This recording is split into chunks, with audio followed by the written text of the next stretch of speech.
Bonjour les amis, bienvenue sur notre chaîne. Aujourd'hui, on va préparer un gâteau au café et au chocolat. C'est un gâteau très délicieux et très facile à faire, sans four, à préparer vraiment à la dernière minute et à déguster bien froid pour cet été. Passons sans tarder à la préparation.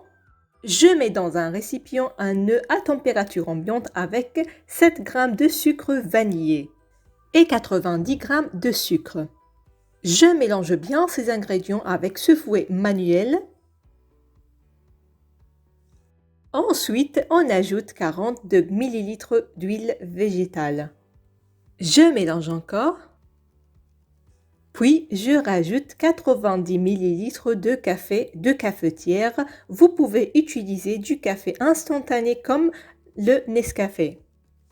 Là, j'ajoute 50 g de cacao sucré et 7 g de levure chimique.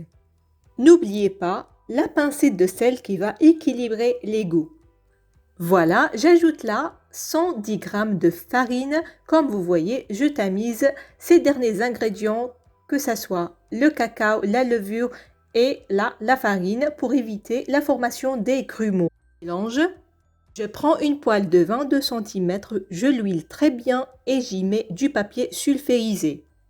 Je verse mon cake comme ça et je le mets cuire sur un feu très doux. Je mets le couvercle et je n'oublie pas de fermer le trou vapeur de ce couvercle par un petit papier. Je laisse cuire tranquillement en séchant de temps à autre les gouttes qui se forment sur le couvercle.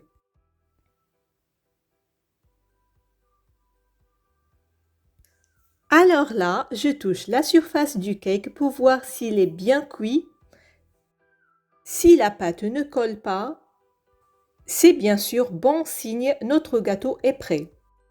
Je le retourne pour cuire sur l'autre face.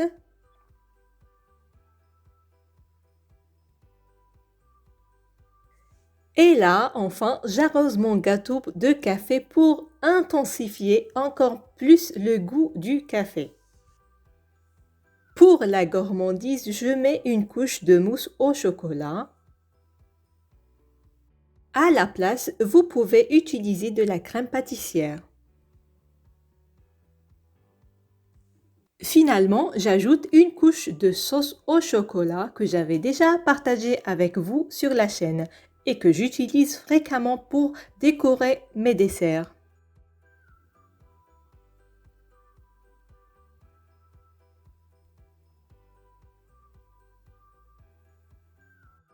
Pour la déco, j'utilise du coco râpé comme vous voyez.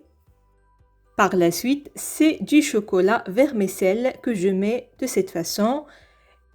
Et vous avez bien sûr la liberté de décorer comme vous voulez selon votre goût et vos préférences.